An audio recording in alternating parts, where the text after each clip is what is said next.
Estamos falando de Kaohsiung, é a segunda cidade do país chamado Taiwan. A primeira cidade é a capital, Taipei, onde já tivemos a oportunidade de passar por lá 2 dias. E nós estamos aqui em frente a um ponto típico, que é esse templo. E vamos falar sobre as relações de trabalho, mas antes vamos falar um pouco do país. O primeiro nome do país foi Formosa, porque foi descoberto pelos portugueses em 1544. No período de 1633 a 1644, os holandeses desembarcaram aqui, teve uma disputa com os portugueses e foi o período que eles dominaram o país.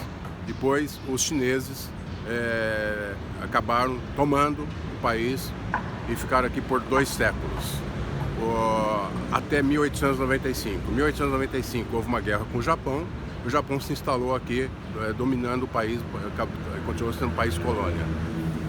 Durante os 8 anos, os japoneses implementaram uma melhoria nos aspectos da indústria, do comércio aqui do país, mas novamente os chineses retomaram, fim de uma guerra de 8 anos. A área aqui desse país é um pouquinho menor de Pernambuco, 36 mil km². A capital Taipei, como já falamos, a população aqui é 24,2 milhões de habitantes. O nome oficial é República da China, ou Taiwan. Pela China, a China considera que aqui é uma colônia deles e Taiwan se considera independente. Na verdade, nunca foi declarada a independência e é um ponto muito sensível nessa relação entre China e Taiwan. A verdade é que eles têm um presidente próprio, têm um regime democrático, mas existe esse ponto aí muito sensível entre as partes. A ilha fica próxima à China continental, o IDH aqui é de 0,907, um IDH bastante alto, acima de 0,90. O PIB aqui é 589,6 bilhões. A renda per capita é também bastante alta, 25 mil dólares. A força de trabalho aqui é de 12 milhões. E aqui tem muitos produtos eletrônicos, muita parte também na agricultura, porque é um país que tem um terreno bastante fértil, por isso até essa disputa. Enfim, a língua é o mandarim e também tem muito dialeto aqui no país. As relações de trabalho aqui são reguladas por um instrumento chamado Labor Standard Act, que são, traduzindo, o direito do trabalho aqui é regulado por esse instrumento que é muito consistente, tem 12 capítulos, 84 artigos e é o núcleo das relações de trabalho aqui.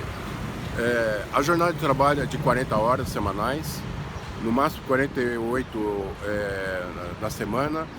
Aqui as relações fora esse instrumento é regulada muito pelos sindicatos. Os sindicatos têm uma grande participação na questão da jornada de trabalho, do descanso e outras coisas relacionadas às condições de trabalho do empregado. Aqui pode haver uma prorrogação de 50 horas por mês, máxima, da jornada de trabalho. Mas eles têm uns critérios aqui, por exemplo, descanso semanal, tem um dia que é chamado descanso semanal remunerado, o outro dia é chamado dia de folga. Mas enfim, tem 2 dias de folga por semana. Só que essas folgas podem ser distribuídas por acordo em 3 meses. Quer dizer, o empregado pode trabalhar 14 dias e ter uma folga maior. Isso pode ser, ter uma flexibilidade nessas questões. As férias aqui variam de 3 dias a 15 dias. Depende do tempo de serviço.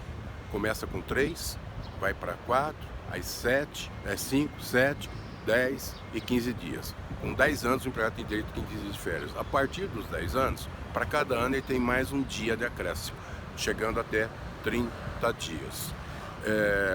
As mulheres têm direito à licença maternidade, que são de 8 semanas. Depois tem direito até o filho completar 3 anos, 1 hora por dia.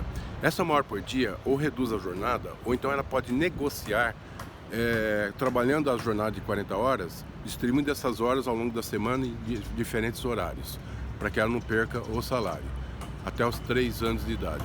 O pai tem direito à licença paternidade de 5 dias. Existe aqui uma licença chamada licença parental, que é uma coisa bem atípica nas relações de trabalho que a gente conhece no mundo. O que é a licença parental? A empregada da empresa ou empregado pode tirar uma licença sem remuneração para cuidar dos filhos. É uma licença sem remuneração e a empresa não pode se recusar a conceder essa licença. E o interessante é que durante essa licença a pessoa tem estabilidade no emprego. São coisas muito típicas aqui de Taiwan. Fora isso, nós também temos uma lei muito detalhada a respeito da discriminação. E tem uma lei própria e tem uma lei também chamada Lei da Igualdade de Gênero. Quer dizer, aqui tem tudo que nós temos em outros países, é a questão de sexo, idade, cor, gênero, tem também em Taiwan. Tem uma coisa diferente aqui, que é chamado aparência. Não pode haver discriminação pela aparência da pessoa. Eu não sei como isso é tratado, porque não foi possível captar os detalhes. Eu fiz a pesquisa com relação aos direitos de forma geral, mas chamou a atenção também esse ponto. Fora isso, nós também temos tem também o direito à previdência, que os empregados participam com a empresa. Tem o seguro desemprego. Aqui o desemprego é muito baixo, é em torno de 3,6%. Fora os sindicatos aqui são autorizados por lei. Só que a participação dos sindicatos, como já dissemos, está relacionada a questões da jornada de trabalho, o benefício.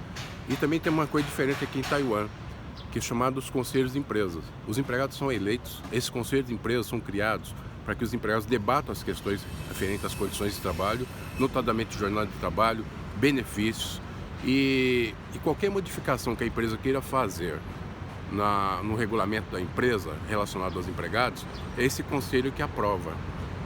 Só que a própria lei diz o seguinte: se o sindicato ele prevalece sobre o conselho, mas os conselhos são bastante ativos, então tem uma participação, como se fosse um sindicato interno da empresa.